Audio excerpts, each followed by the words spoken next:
explains. Alexandra Zoltana.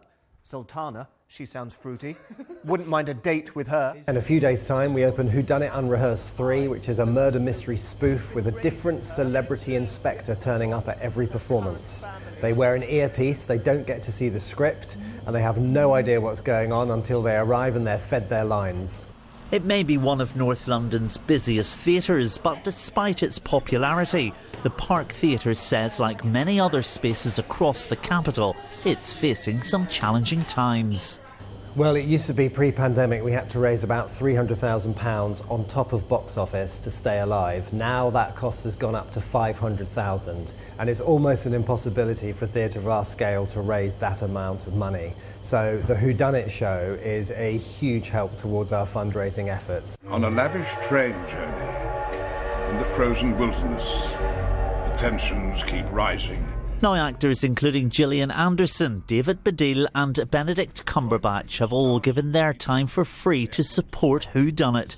Also taking part is Stephen Mangan, who says it's vital these smaller spaces exist alongside the West End. We need those smaller venues, not just because they're great in their own right for local communities, but they are great training grounds for actors, for technicians, for producers, for writers, for directors.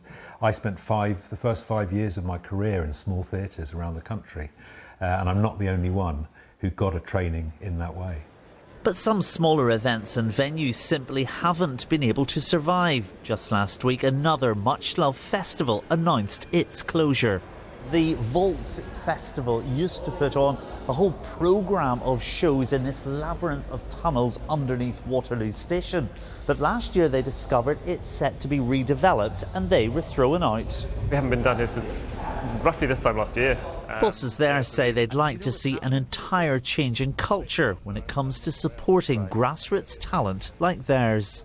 The big players in the industry need to start thinking about how they support grassroots organisations. I also think there needs to be more done in the way that the business sector views the arts. It's very much seen as a additional extra rather than an essential part. Yeah.